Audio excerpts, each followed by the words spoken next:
people are talking about you, not in the way that people talk about someone when something has gone wrong, not with the specific, slightly charged quality of conversation that carries judgment or concern or the particular energy of a story being passed around because it reflects poorly on someone in the entirely different way. The specific, warm, slightly reverent quality of conversation that happens when people who have encountered something genuinely remarkable are trying to communicate what they encountered to people who were not there to see it themselves.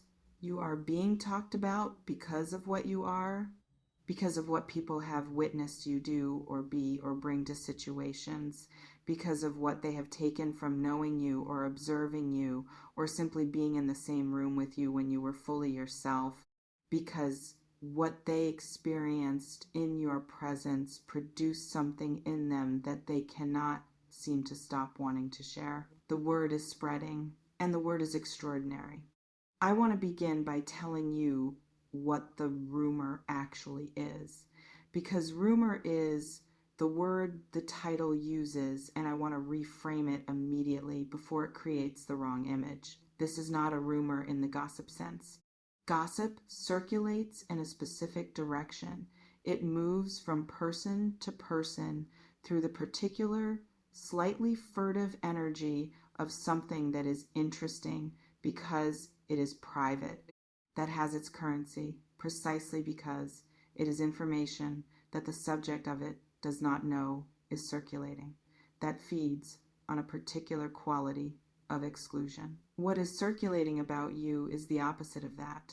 It is moving from person to person through admiration, through the specific, genuine, I have to tell someone quality of someone who has witnessed something they find remarkable and who cannot contain the witnessing to themselves, who keeps finding occasions to bring you up, who speaks about you with the particular quality of attention that people reserve for things they genuinely cannot stop thinking about.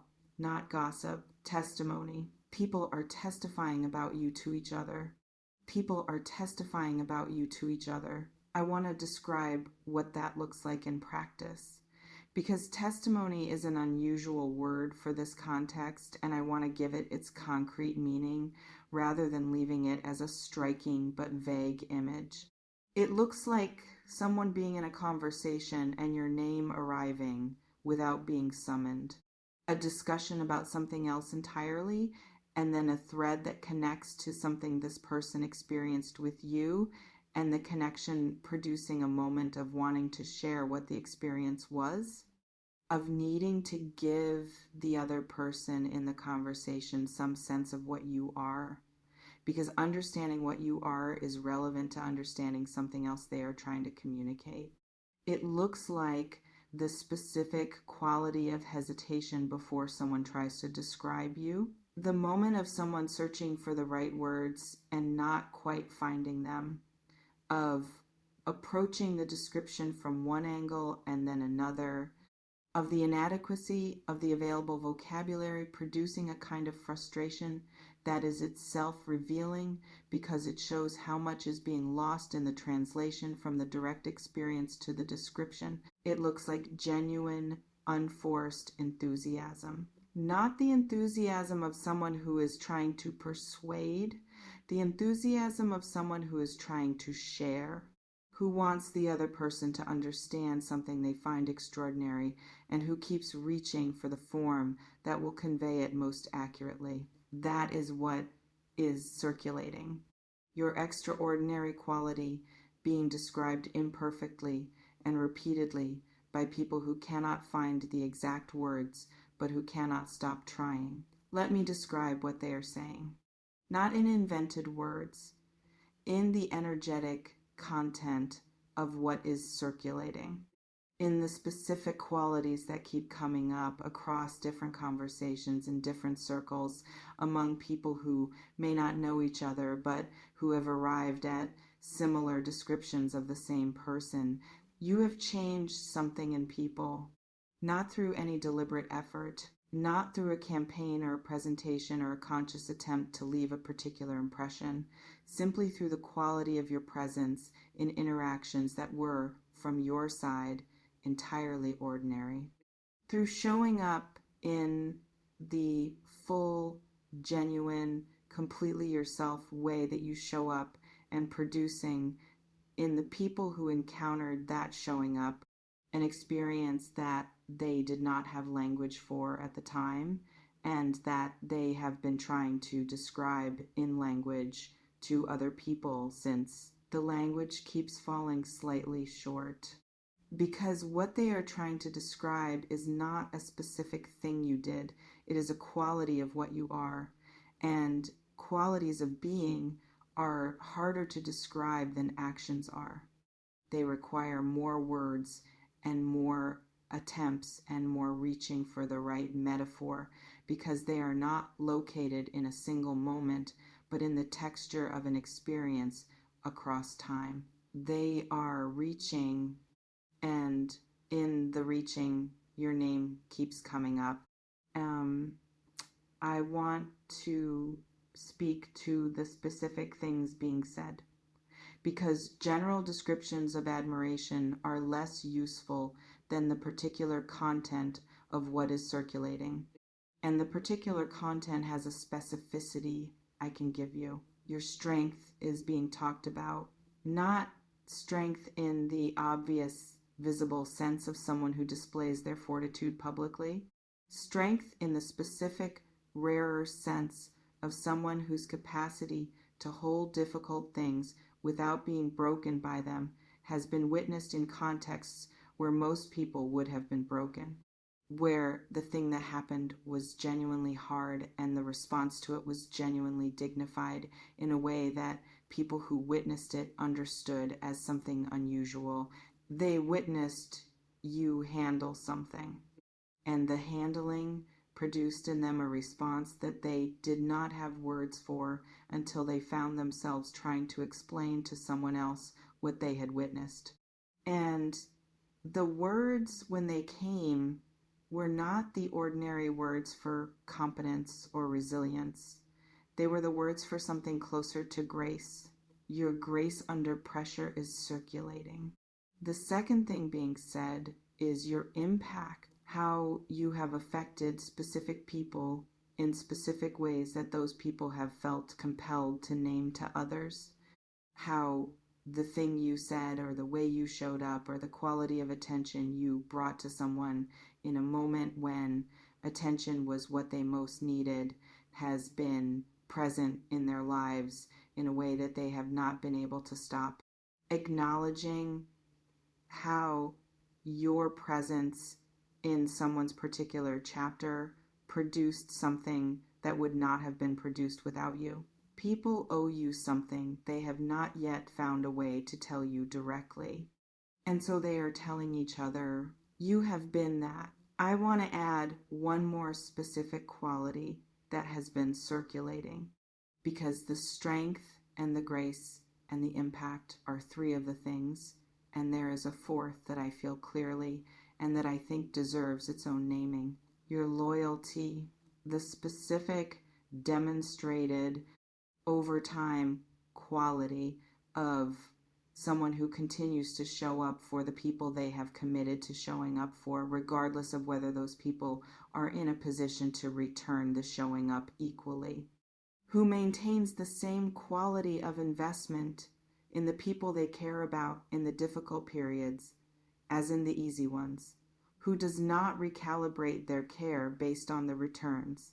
People have noticed this, and people who have been on the receiving end of it have spoken about it to others in the specific, slightly odd way that people speak about something they did not expect to experience, and that changed their understanding of what was possible in human connection. Your loyalty has become something people use as a reference point when they are deciding whether to stay or go in their own difficult situations. Your example has been present. When they are negotiating with themselves about whether maintaining something through difficulty is worth it, your example has been the evidence that it can be. You have been inspiring people without knowing you were inspiring them. That is the fourth thing. And it is the one that will produce the deepest tears. I want to speak to why you will cry with this, because the title names it and the why matters for understanding what the tears are actually expressing. You will cry because you did not know. The specific, slightly breathtaking experience of discovering that something you did without awareness of its impact had an impact. That things you experienced as simply trying to get through something difficult were witnessed as extraordinary by the people in the room. That your ordinary attempt at managing the demands of a life that has asked a lot of you has been visible to people as something considerably more than ordinary. You did not know that was what people were seeing. You were too close to the experience of it, too inside the daily work of simply continuing to be who you are under circumstances that were not always making that easy, too occupied with the private, unremarkable business of keeping yourself together and showing up for things and honoring your commitments and being present for the people who needed you, to notice that the being present and the keeping together were registering as something significant in the people around you. They saw something you could not see from inside it. And when you find out what they saw, the gap between what you knew about yourself and what other people were perceiving will produce something in you that cannot be expressed in any other form. The tears are the gap closing. Tell me in the comments if this is already arriving for you. If there have been moments recently where something someone said about you, directly or indirectly, landed in a way that made you understand that how you have been seen is different from how you have been seeing yourself, whether the closing of that gap has already begun to produce something in you that surprised you, I want to know. Let me speak to something about the impact you have had that I think is the most important piece of this reading. The piece that will be the most difficult to receive and the most necessary to receive.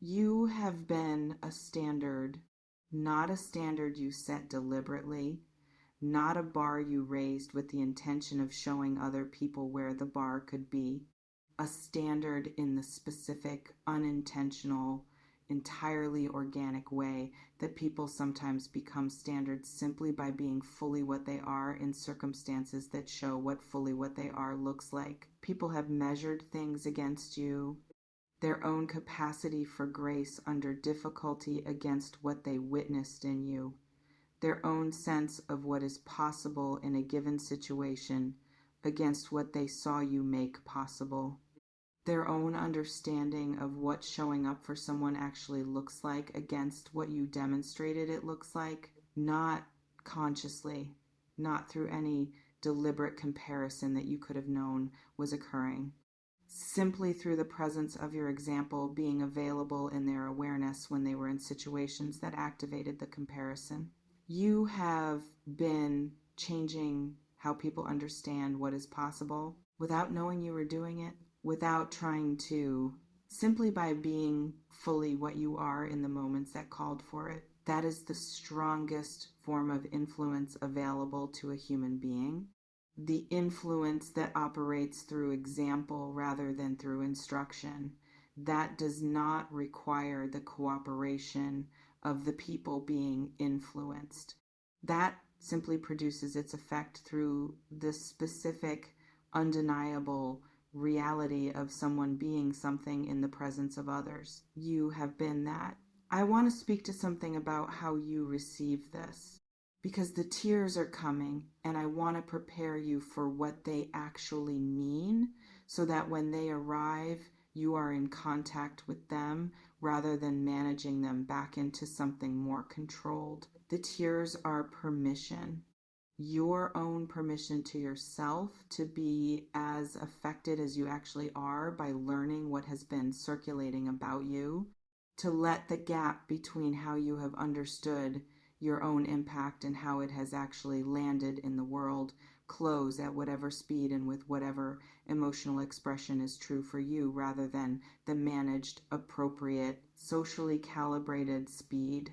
You do not have to receive this gracefully. That would be ironic, given that grace is one of the things being talked about. But the grace that has been witnessed in you has been the grace of someone handling difficulty. This is not difficulty. This is something closer to its opposite. And the response to something closer to the opposite of difficulty does not have to look like the response to difficulty. It can simply look like someone being moved fully without the usual management of the size of their own response. Be moved. Let the moving be as large as what is moving you, because what is moving you is large, larger than you knew.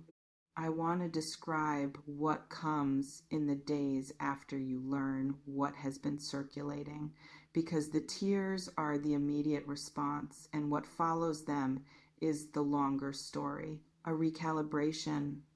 The specific, gradual, takes time to fully settle process of updating how you understand your own impact on the world, of incorporating the information that what you have been doing in the ordinary, largely unremarkable, just trying to get through it quality of your daily life has been producing effects in the people around you that you were not tracking. That recalibration changes things, not dramatically, in the quiet, persistent way that new self-knowledge changes things, where you begin to bring a slightly different quality of awareness to your own presence in situations, not a self-conscious awareness that monitors the impression you are making, a more settled awareness of the fact that what you bring matters, that the quality of your showing up produces something in the people who experience it,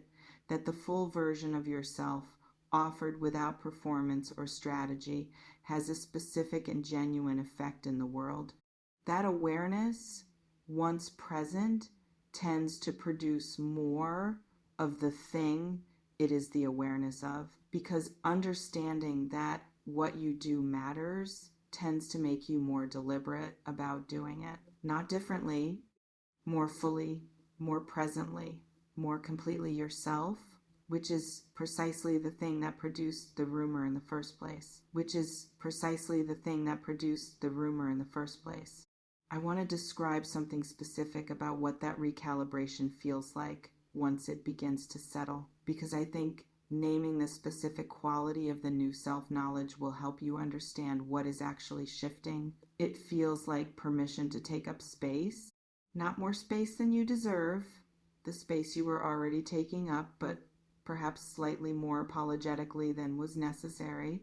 The specific, quiet adjustment of someone who has learned that what they bring has value and who can therefore bring it with slightly less of the hedging that comes from not being certain whether the bringing is welcome. The bringing has been welcome, more welcome than you knew, and the knowledge that it is welcome changes the quality of the bringing, not by making you louder or more prominent or more assertive in any way that is external, by removing a specific internal resistance that has been present, a slight holding back of the full version. A small but real allocation of energy toward the question of whether the full version is appropriate or whether a slightly reduced version is more suitable for the context. That resistance can rest. The full version has been the right version all along. People have been receiving it as extraordinary, and you can bring it forward now without the part of you that was unsure whether it should. As we close, I want to give you one final image. A room full of people who have been changed by you, not dramatically, not in the specific, obvious, they are different people now sense. In the quieter, more lasting sense of people who carry something they did not carry before they encountered you, something you gave them without giving it deliberately, something that arrived through the simple, unmanufactured quality of being in your presence and taking from it whatever their particular need at that particular moment required, each of them carrying something of yours, and some of them talking about what they are carrying to people who were not in the room, trying to give those people a sense of the thing they received so that those people can understand what it is this person they know carries and why it matters. Your name in their mouths, with the specific quality of care and admiration that belongs to talking about something you want other people to understand the value of. That is what the rumor is. And when it reaches you, Virgo, when the full shape of what has been circulating about you finally arrives in a form that you can receive, you are going to cry because you will finally see what other people have always seen. And the seeing of it for the first time with the fullness it deserves is going to be one of the more significant moments available to you in this period of your life. Let it be.